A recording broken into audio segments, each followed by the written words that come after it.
한국이 명품 소비 전 세계 1위 국가에 오른 것으로 나타났습니다. 인정 중독이라고 있습니다. 인정 중독. 좋아요 한번 받으면 짜릿하고 나는 이 비싼 옷도 결제할 수 있는 사람이야. 나는 이렇게 했으니까 충분히 이걸 즐길 자격이 있어. 안녕하세요. 아유, 안녕하세요. 반갑습니다. 예, 반갑습니다, 교수님. 반갑습니다. 교수님 반갑습니다. 어서 오십시오. 네. 예, 예. 아유, 안녕하세요. 자, 제가 소개드리겠습니다. 마음에도 근육이 있다. 인생을 바꿀 수 있는 마음 근육을 연구하는 연세대학교 김주한 교수님이십니다. 아유, 안녕하세요. 네, 반갑습니다. 안녕하십니까. 반갑습니다. 직접 소개를 좀 해주시죠. 내면 소통에 대해서 연구를 하고 마음 근력을 키우는 것 그런 거에 강의도 하고 그러고 있습니다. 그럼 이 말씀하신 아니 또 좀 이런 인정욕에 대해서 좀 그 교수님이 좀 얘기를 해주셔서 생각을 해보니까 SNS도 사실 약간 그런 거 아닌가. 그렇죠. 네. 인정받고자 하는 인정 욕구. 네, 네. 예, 그런 것들을 추구하게 되잖아요. 사실 SNS가. SNS는 진짜 행복한 일상밖에 없지 않습니까?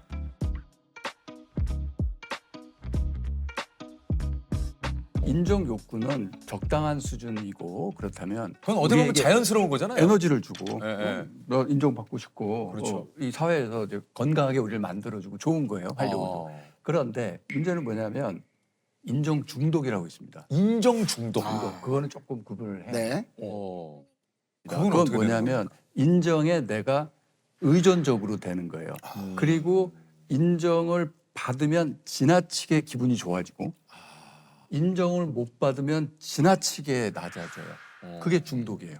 그러니까 내가 어떤 것을 올렸는데 많은 분들이 좋아한다? 기분 좋은데 그와 또 비슷한 반응을 얻고 싶어서 올렸는데 이거 그만큼이 아니다. 네. 그럼 뭔가 기분이 또 쭉 다운되고. 너무 다운되고 그러다 보면 어떻게 되냐면 이거 인정 중독에 빠지면 저 사람이 나 어떻게 생각할까? 어떻게 생각할까? 내가 이 물건을 사면 남이 나를 어떻게 볼까? 뭘까? 그래서 삶의 거의 모든 의사 결정을 타인의 시선을 생각해서 하게 남들이 되는군요. 어떻게 볼까를 생각해서 결정합니다. 그래서 삶이 사라집니다. 무조건 불행해집니다. 그런 사람은. 그래서 SNS가 내가 살면서 사는 모습을 보여주는 게 올리는 아니라. 거기에 올리려고 살아요. 맞아. 어디 뭐 음식을 먹든지 맞아. 그거지. 뭐 인정받으려고 사는 거구나. 네, 그러니까 타인에게 저는 그렇게 표현합니다. 뭐냐면 개 목줄 있죠. 개 목줄을 해가지고 그걸 대중들한테 나눠주는 거예요. 그리고 이들이 원하는 대로 내가 끌려가겠다. 내가 끌려다는 거. 네. 진짜 맞는 것 같아요. 특히 10대 청소년들한테는 그게 더 심한데 왜냐하면 청소년들은 타인에 대해서 인정을 받았을 때 더 짜릿한 쾌감을 느끼게 됩니다. 그래서 10대들이 그런 거에 더 열광을 하게 되고 그래서 내 삶을 사는 게 아니라 불행한 삶을 살게 되는 거죠. 그러니까 이거는 합리화랑은 어떨지 모르겠지만 약간 어디 가서 상황이 안 좋더라도 그럼에도 이게 있으니까 괜찮지 않아라고 저는 이 상황을 긍정적으로 합리를 시켜버리면 근데 지금 조셉이 얘기한 대로 이 긍정적인 사고와 합리화 이게 좀 어떻습니까? 네. 어떻게 좀 그러니까 차이가 어떻게 다르냐면 이렇게 볼 수 있어요. 어느 음식점 가서 음식을 하나 시킬 때도 뭘 하나 살 때도 자꾸 나도 모르게 누군가한테 내가 왜 이런 결정을 했는지 설명하고 설득하고 해명하려고 해요. 그래서 진짜 인생의 주인이 된다는 건 내가 뭘 하든지 아무런 설명이나 해명, 변명의 필요성을 아예 안 느끼는 상태. 그게 내가 내 인생을 주인공으로 살수 주인공으로 사는 거죠. 그죠. 인정 중독 같은 거 이런 합리화 자꾸 하는 그런 습관이 왜 생긴다를 이렇게 보면 어려서부터 엄마나 아빠가 칭찬해주면 기분이 좋았다가 좋죠. 야단 맞으면 거기서부터 이제 다 커서도 머릿속에 엄마 아빠 같은 존재 누군가한테 해명하고 설명하는 습관이 들어버린 겁니다. 내가 내 자신의 주인이 된다. 그래서 어떤 걸 해도 내가 결정한다는 느낌, 그걸 자율성의 느낌이라고 합니다. 어린 시절부터 그걸 길러줘야 돼요. 예를 들어 너 오늘 양말 신어 이러지 말고 너 빨간 양말 신을래? 파란 양말 신을래? 그러면 파란 양말. 그러면 이거는 양말도 내가 선택한 거다. 이런 식으로 해서 어떤 걸 내가 선택했음을 자율성을 계속 길러줘야 됩니다. 지나친 칭찬 애를 막 올려주면 애는 점점 불안에 빠집니다. 칭찬해 주는데 불안에 빠지. 왜 그러냐면 그림 한 장을 그렸어요, 얘가. 그랬더니 너는 미술에 재능이 있나 봐. 천재 아니야. 막 이런 식으로 과도하게 칭찬하면 그다음 또 그림 그려. 또 그림 그려. 그럼 얘 이제 그림 그리나 보다 그러고 별로 칭찬을 안 하게 되잖아요. 그럼 얘는 아까만큼 칭찬이 많아. 어제만큼 칭찬이 많아. 그러면 확 나 천재 아닌가 봐. 남의 인정을 받으면 내가 짜릿하게 기분 좋아지고 그림 그렸는데 엄마 아빠가 모른 척하니까 굉장히 기분 나빠지고 그래서 점점 거기에 인정에 탐닉하게 됩니다. 결과물을 칭찬하면 안 됩니다. 그 과정에서 네가 행복했냐 재미있었냐 그걸 자꾸 물어봐줘야 돼요. 그래야 내 인생을 내가 산다는 느낌이 자꾸 생겨서 인정 중독 같은 데 덜 빠지게 되는 거고요. 인정 중독에서 이제 빠져나오는 법 쉬운 하나만 방법 얘기해 주세요. 말씀드리면 이렇게 하면 됩니다. 인정 중독에 빠진 상태는 나를 평가 대상으로 놓는 거예요. 네네네. 그러니까 머릿속에 있는 불특정 다수가 나를 평가하고 있다고 생각하는 거예요. 그걸 뒤집어 엎는 건 뭐냐면 내가 이렇게 만나는 사람이나 이런 사람들을 내가 사랑하고 존중한다. 평가가 아니라 와 이분 멋있는데 이런 면도 있군. 네네네. 그래서 이분에 대해서 긍정적으로 자꾸 생각해 주잖아요. 그럼 어떻게 되냐면 내가 주인공이 됩니다. 삶에.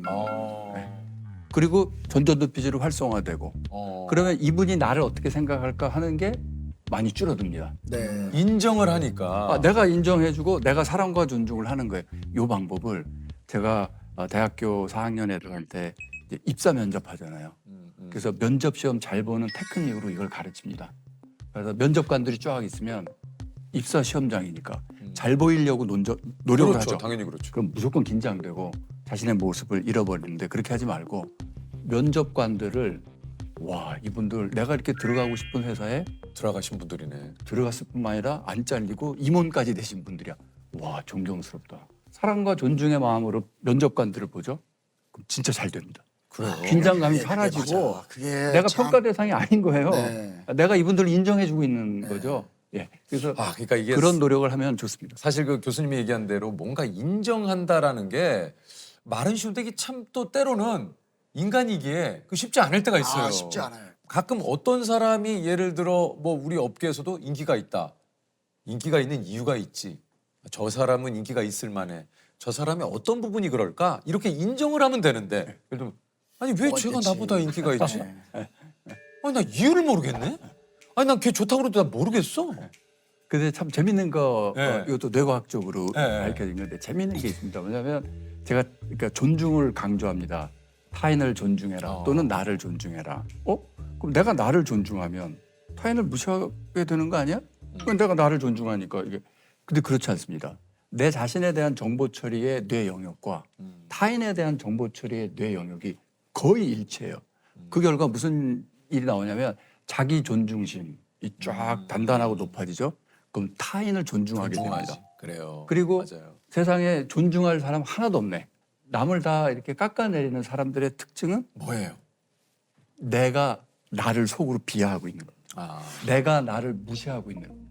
나도 무시하고 남도 무시하는 상태잖아요. 그러면 전전도피질이 약화된다. 멘탈이 한마디로 약한 사람. 그리고 우리가 이제 의무 교육을 쭉 어려서부터 받아오잖아요. 쭉. 그러면 항상 어떤 압박을 받고 사는 거냐면 너는 옳아야 돼.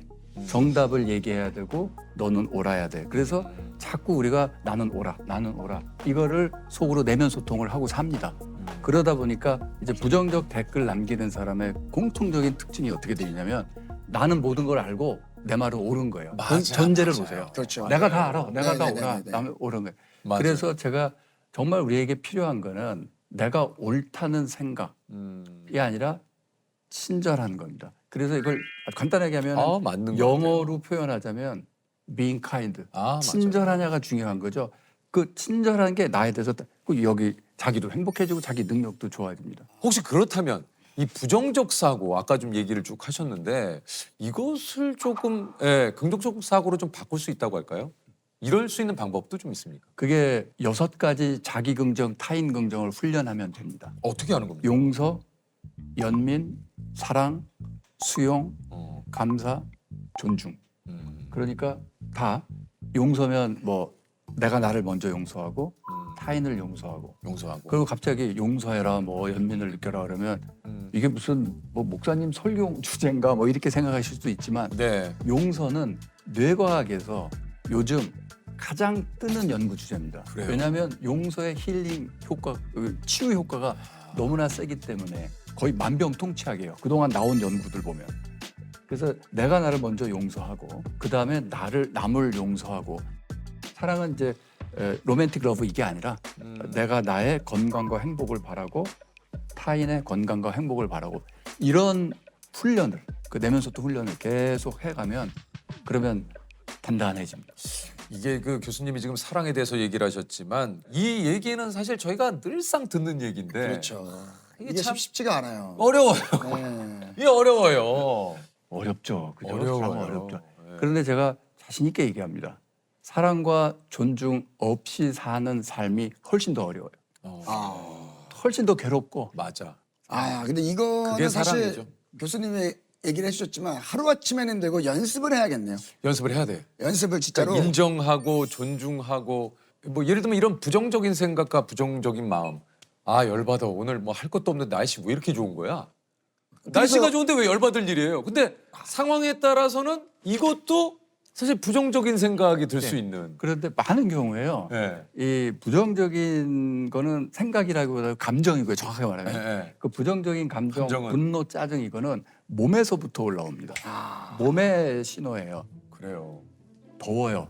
왜 이렇게 덥지? 그러면 왜 이렇게 덥지라는 생각은 떠오르죠. 네, 하지만 이 생각은 몸이 더워서 느끼는 거죠. 덥지, 땀나고 느끼는 거잖아요. 몸의 문제잖아요. 그런 그 감정도 똑같은 거예요. 심장 박동 이상한다든가 여기 근육이 하더라도 뭐 여러 가지 신체 여기서 내장에서 이상한 신호 올라오고 그러면 짜증나고 짜증이 막 올라오면은 이 원인을 찾는데 딱 보면 가까이 있는 사람들, 가족 이런 사람들이 원인이다라고 퍼붓기 시작하는 거죠. 그래서 부정적 감정은 내 몸의 문제고 내 몸의 상태이기 때문에 몸을 편안하게 하는 움직임 명상 그런 걸 제가 많이 이제 개발하고 가르치고 있습니다. 저는 가끔 명상을 하거든요. 혼자서 사우나에 가면 그 안에 들어가 있는 시간 동안 가만히 이렇게 있어요.